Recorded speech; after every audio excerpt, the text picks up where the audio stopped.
Hello friends, studies GL में आपका स्वागत है।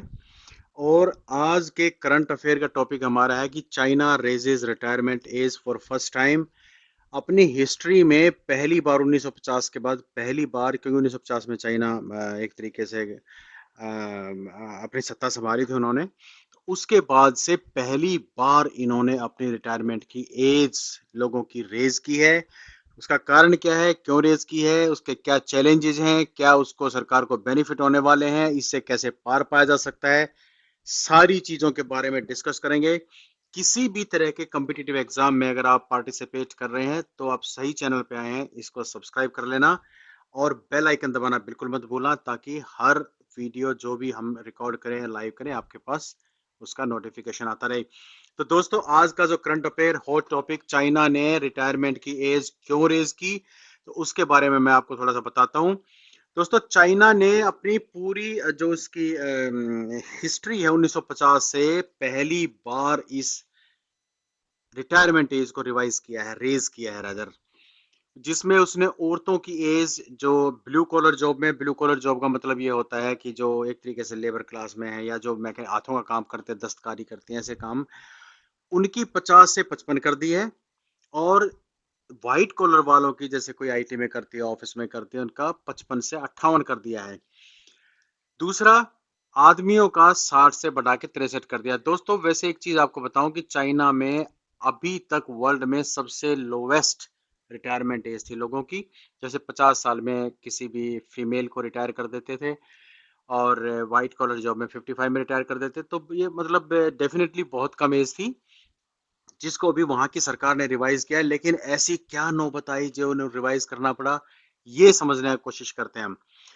तो दोस्तों, अब जो उसका सबसे बड़ा रीजन है वो ये है कि जो कंट्री की जो पॉपुलेशन है वो बहुत तेजी से बढ़ रही है, बूढ़ों की, बुजुर्गों की, बूढ़ा वर्ड शायद ठीक नहीं है, बुजुर्गों की जो पॉपुलेशन है या रिटायर्ड लोगों की जो पॉपुलेशन है, बहुत तेजी से बढ़ रही है। आपको याद होगा 80s के दशक में चाइना ने वन और नन की पॉलिसी लगाई थी, जिसमें एक आदमी या एक एक एक जो पेरेंट्स हैं एक ही बच्चा पैदा कर सकते हैं। अगर वो एक से ज्यादा करते हैं तो सरकार को उन उन पेरेंट्स ने कुछ रेमुनरेशन, कुछ अमाउंट देना पड़ेगा, ताकि सरकार उनको दूसरे बच्चे के अलाउ कर सके। तो बहुत स्ट्रिक्टली इस पॉलिसी को इम्प्लीमेंट किया गया था, और उसका रिजल्ट ये हुआ कि चाइना की जो सोशल फैब्रिक है उस पर बहुत बड़ा इम्पैक्ट आया है। इतना बड़ा इम्पैक्ट आया है कि वहाँ का जो जीवन है ना, एकाकी जीवन बन गया है।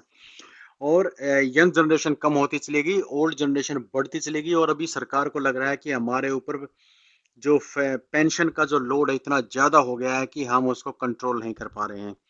इसलिए जस्ट उन्होंने एक ये तरीका निकाला है कि पेंशन की जो एज है या रिटायरमेंट की जो एज है उसको रेज कर दिया जाए। तो दूसरा जो कारण है, लाइफ एक्सपेक्टेंसी वहाँ डेफिनेटली बढ़ी है, डेवलप्ड कंट्री है, डेवलपर हो, कुछ लोग कहते हैं डेवलप हो गया है, कुछ कहते हैं डेवलप हो रहा है, लेकिन जिस तरह की उसकी इकोनॉमी है, वर्ल्ड में सेकंड नंबर की इकोनॉमी है चाइना की, तो वो डेवलप्ड आप उसको मान के चलिए। और वहां पर लोगों की लाइफ एक्सपेक्टेंसी बढ़ी है, क्योंकि मेडिकल फैसिलिटी डेफिनेटली चाइना में काफी अच्छी है। पर्सनली मैंने देखा है मेडिकल फैसिलिटी काफी अच्छी है। वो बात अलग है कि कीड़े मकोड़े उल्टी पुल्टी चीजें खाते रहते हैं, जिससे उनकी मतलब कुछ कुछ उल्टी में फालतू के कोरोना जैसी चीजें आती रहती हैं। तो दोस्तों, लाइफ एक्सपेक्टेंसी बढ़ने से और बर्थ रेट कम होने से, क्योंकि पहले वन और नन की पॉलिसी फोर्सिबली इंप्लीमेंट की गई, अब लोगों को आदत हो गई। अब लोग कहते हैं भाई हम तो एक भी नहीं करते, एक ही बहुत ज्यादा है, एक करेंगे या एक भी नहीं करेंगे। उससे क्या हुआ है कि बुजुर्गों की पॉपुलेशन बढ़ती चली गई, यंग की पॉपुलेशन छोटी होती चली गई, स्क्वीज होती चली गई, कम होती चली गई, डेमोग्राफिक इम्बैलेंस आया। This is very very big problem for any country, जिसमें वर्किंग अगर हैंड ही नहीं होंगे तो बुजुर्गों को पेंशन बेचारों को कहाँ से मिलेगी। तीसरा जो है वो रैशनल, जो मतलब सरकार क्या सोचती है, क्यों हमें ऐसा करना चाहिए, rational, the smaller workforce related to a larger elderly population can strain social security system. कि छोटी जो वर्क फोर्स है, जो मैंने अभी आपको कहा कि काम करने वाले हाथ कम हो जाएंगे और रिटायरमेंट वाली पॉपुलेशन ज्यादा हो जाएगी, तो उससे सोशल सिक्योरिटी सिस्टम इम्बैलेंस हो जाएगा और इकोनॉमिक ग्रोथ पे बहुत बड़ा फर्क पड़ेगा। और चाइना के सामने तो और बहुत बड़ी प्रॉब्लम है, ऑलरेडी उसकी पॉपुलेशन इतनी ज्यादा है, तो वो बाहर के कंट्री से भी मैन पावर को इनवाइट नहीं कर सकते कि यार हमारे यहाँ आगे काम करो, कहने का मतलब ये है कि अपने बॉर्डर्स को इसलिए आसानी से नहीं खोल सकते हैं वो बाहर से लोगों को लेने के लिए, लेकिन उनके पास डेफिनेटली ये सोशल डेमोग्राफी इम्बैलेंस हो गई है, जिसकी वजह से सरकार को ये डिसीजन लेना पड़ा है। ठीक है। और चाइना में तो और भी बहुत सारी कंडीशंस होती हैं, वहां पर सरकार जो चाहे वो इम्प्लीमेंट कर सकती है और लोग तो उनको लोगों को सिर्फ फॉलो करना होता है। ओके। तो अगली जो बात है कि इससे बेनिफिट क्या हो रहा, क्या मतलब बेनिफिट एक्सपेक्ट कर रहे हैं आप। दोस्तों, सरकार ने बहुत सोच समझ के एक तरीके से ये काम किया है। फीमेल्स को 50 से लेकर 55 कर दिया है, 5 साल उनकी एज बढ़ गई है। दो व्हाइट कॉलर में 55 से 58 कर दिया, 3 साल उनको मिल गए हैं। 60 से 63 कर दिया, 3 साल यहाँ मिल गए हैं। लेकिन लगभग एट एन एवरेज 5-3-3 यानी 3 साल की एट एन एवरेज एक रफली एक एक्स्ट्रा टाइम मिल गया है, ज्यादा लोग मिल गए काम करने के लिए, और उनके ऊपर पेंशन का लोड भी 3 साल तक कम से कम टल गया है। तो जो इसकी एडवांटेज ये हुई है इस पॉलिसी को चेंज करने से, कि एक तो लेबर फोर्स इंक्रीज हो गई है। क्यों? मैंने अभी आपको बताया कि 3 साल के लिए आपके पास एक्स्ट्रा लेबर हो गई है। ठीक है। और प्रेशर सोशल सिक्योरिटी सिस्टम पे थोड़ा प्रेशर कम हो गया है। क्यों?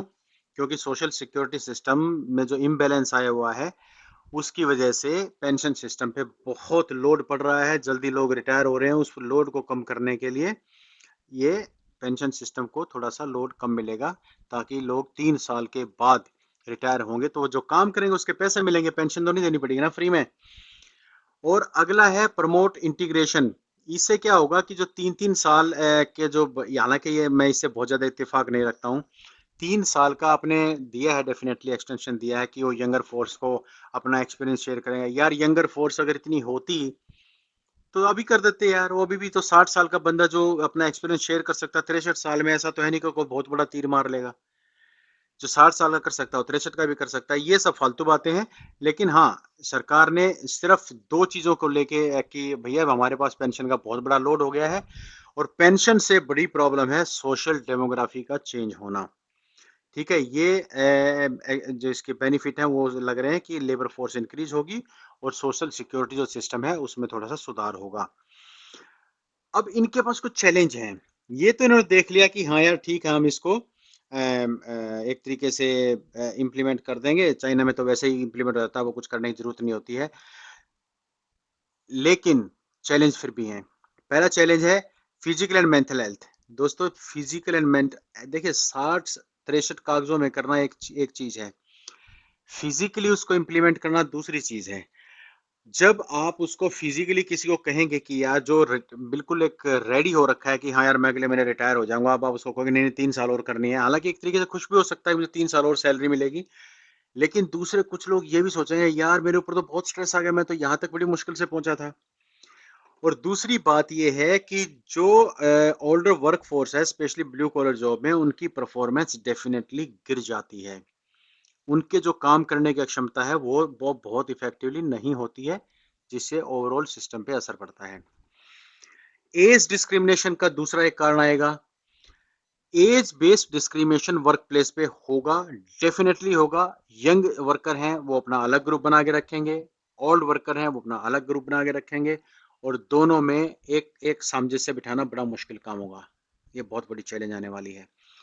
सोशल वेलफेयर पे स्ट्रेन आएगा, क्योंकि हालांकि 3 साल उनको मिल गए हैं सरकार को रिटायरमेंट एज के, लेकिन जो पॉपुलेशन बढ़ती जा रही है, बुजुर्गों की जो पॉपुलेशन बढ़ती जा रही है, सोशल वेलफेयर सिस्टम जिसमें आपके मेडिकल फैसिलिटी हो गई हैं, आपकी ट्रांसपोर्टेशन फैसिलिटी हो गई हैं, आपके retirement sorry old age homes हो गए हैं, पार्क्स हो गए हैं, मतलब इस तरीके की जो चीजें हैं जिसको एक रिटायर्ड आदमी यूज करता है, उस पर स्ट्रेन बढ़ेगा 3 साल के बाद कम से कम। ठीक है। और सबसे बड़ी जो दिक्कत आएगी वो हेल्थ केयर पे आएगी। कारण 60 साल तक तो ठीक था कि कंपनियां किसी को हैंडल करती थी, लेकिन अब 3 साल और उनको हैंडल करना पड़ेगा, और एज जब आदमी की ज्यादा हो जाती है तो उसके जो कॉस्ट है, मेडिकल कॉस्ट स्पेशली, वो थोड़े से बढ़ने लग जाते हैं। ये चीज हमें नहीं भूलनी चाहिए। ठीक है। Work life balance is going to be a major problem again, क्योंकि जो ओल्डर वर्क फोर्स है उनको वर्क लाइफ बैलेंस करने में बड़ी दिक्कत आएगी। पर्सनल कमिटमेंट है, फैमिली के इश्यूज हैं, हेल्थ इश्यूज हैं, और बहुत सारे उनके पास काम होते हैं, रिस्पॉन्सिबिलिटी आ जाती हैं as compare to the younger generation. Younger generation फिर भी मैनेज कर लेती है। और बहुत सारे एल्डर्स को प्रॉब्लम आएगी अगर उनको लेट आवर्स तक काम करना है, वो शायद उसको हैंडल नहीं कर पाएंगे। तो ये सब चैलेंज हैं। इन चैलेंज को यहाँ की सरकार कैसे हैंडल करेगी या यहाँ की कंपनियां कैसे हैंडल करेंगी, ये देखना पड़ेगा। But it is definitely A agile एक तरीके की प्रॉब्लम है ये, और उसको हैंडल करना पड़ेगा इन सरकार को। तभी इस पॉलिसी से ये कुछ अच्छी चीज ले सकते हैं। अब इसके बारे में उन्होंने कुछ सोचा है, कुछ हम सोच रहे हैं कि इसको मिटिगेट कैसे कर सकते हैं। मिटिगेशन का मतलब होता है दोस्तों कि अगर आपके पास कोई रिस्क आया है, कोई चैलेंज आया है, तो उसको हम कैसे एलिविएट कर सकते हैं, कैसे उसको कम कर सकते हैं, कैसे उसको हटा सकते हैं, या अगर उसका प्लानिंग कैसे कर सकते हैं ताकि अगर वो दिक्कत आए तो फिर उसको हम उसके बारे में सोचें कि इसको कैसे ठीक करना है। तो कुछ ऑप्शन उन्होंने सोचे हैं, जैसे एक तो है फ्लेक्सिबल फ्लेक्सिबल रिटायरमेंट ऑप्शन, कि इंडिविजुअल को आप ऑप्शन दो कि भाई तुझे रिटायर होना है या नहीं होना। इससे क्या होगा कि उसका जो सोशल स्ट्रेन उसके दिमाग में पड़ा है ना इमीडिएटली का वर्क लाइफ को लेके, वो खत्म हो जाएगा। मुझे 3 साल करनी है, मैं खुशी से करूंगा, मुझे नहीं करनी है, मैं मना कर दूंगा। हालांकि इसमें फिर रिटायरमेंट, अगर सबने रिटायरमेंट ले ली तो सरकार के ऊपर फिर प्रेशर आएगा रिटायरमेंट का पैसा देने का, और इससे क्या होगा, उसकी पॉलिसी ये फेल हो जाएगी। अच्छा, दूसरा आप कर सकते हैं job training and reskilling programme. Older worker को नई स्किल दे सकते हो और नए जॉब रिक्वायरमेंट में उनको फिट कर सकते हो, ताकि वो जो पुराना काम करते करते एक ढर्रे की जिंदगी पे आ गए हैं, नया जब काम करेंगे तो उनकी लाइफ में और उनके काम करने के तरीके में थोड़ा चैलेंज आएगा, थोड़ा नयापन आएगा, थोड़ा सा अच्छा लगेगा उनको उस नएपन में काम करने के लिए। तो ये भी एक एक ऑप्शन है कि आप उनको किसी नए काम पे ट्रेनिंग दो, अपस्किल करो और रीस्किल करके उसको नए काम में उनको डालो, ताकि उनका मोरल बूस्टअप रहे। इम्प्रूव सोशल सिक्योरिटी बेनिफिट, ये तीसरा काम आप कर सकते हैं। पेंशन सिस्टम है, उसमें क्या करना पड़ेगा कि रिटायरी को एडिक्वेट फाइनेंशियल सपोर्ट आप दीजिए। ऐसे नहीं है कि जैसे मन किया, हाँ यार, जैसे आज की डेट में हमारी सरकारें करती हैं, अब जाके उन्होंने यूपीएस लगाया है, एनपीएस खत्म हो गया था। ठीक है, पेंशन सिस्टम एक बहुत बड़ा बोझ होता है सरकार के ऊपर, और मैं कहूंगा कि सरकार ने बहुत सही समय रहते एक डिसीजन लिया कि एक पेंशन सिस्टम लागू किया, साथ में एनपीएस भी लागू किया जिसमें आप वॉलेंटरी भी कर सकते हैं। और लेकिन राजनीतिक कारणों की वजह से कहीं ओल्ड पेंशन स्कीम लागू करने की बात कर रहे हैं। भैया, ओल्ड पेंशन स्कीम कोई भी सरकार झेल नहीं पाएगी।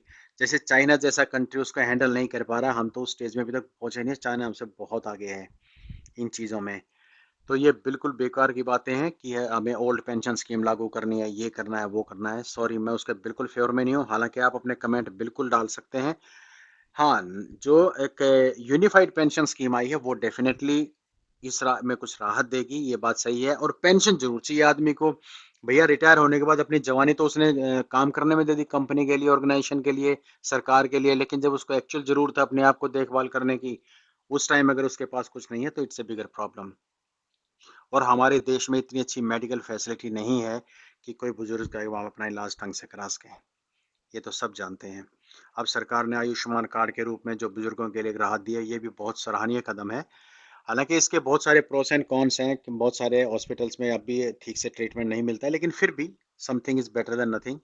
वो भी चीज़ें धीरे धीरे सुधर जाएंगी। यहाँ तक आए हैं तो और आगे जाएंगे हम। तो दोस्तों, ये कुछ जो चैलेंज हम पिछली स्लाइड में डिस्कस किए थे, उसको मिटिगेट करने के लिए कुछ ऑप्शंस हैं। और अल्टीमेटली जो चाइना की जो पॉलिसी जो इन्होंने ली है कि मैं हम रिटायरमेंट एज को रेज कर रहे हैं, रिवाइज कर रहे हैं, एक इकोनॉमिक नीड और सोशल वेलफेयर के बीच के रास्ते में, जिसके बिल्कुल एक थिन लाइन है, उसको क्रॉस करना पड़ेगा, उसको मेंटेन करना पड़ेगा, बैलेंस बनाना पड़ेगा। अगर वहां पर सरकार कहीं भी फेल होगी तो उनका ये सिस्टम ही फेल हो जाएगा। 3 साल बंदा रो रो के ऑफिस में आएगा, 3 साल की सैलरी लेगा, फिर पेंशन लेने लग जाएगा। आउटपुट तो नहीं आया ना। तो ऐसा कुछ काम करना पड़ेगा, जैसे रीस्किलिंग वाला है, कि आउटपुट भी आए और प्रोडक्टिविटी भी आए, मेरा मतलब है, और साथ में उसको सैलरी भी मिले, और सरकार का जो पेंशन का फंड है, जो जो फंड का बोझ है, वो भी कम हो जाए। तो ये सब चीजें थी दोस्तों जो इस पेंशन के बारे में थी, चाइना ने जो नया किया है। ऐसे सारे वीडियो रोज लगभग आएंगे। आप स्टडी जेल को सब्सक्राइब कर लेना, और अगर नहीं किया है तो और बेल आइकन को दबाना बिल्कुल मत भूलना। डिटेल्ड में मैं करंट अफेयर को एनालिसिस करूंगा, और जियो पॉलिटिक्स में तो एक वीडियो जब मैं आपके सामने मेरा कभी आएगा तो आप रियली सरप्राइज कि यार हम इतने अच्छे तरीके से उसको एक्सप्लेन करते हैं। Thank you very much, take care, Jai Hind.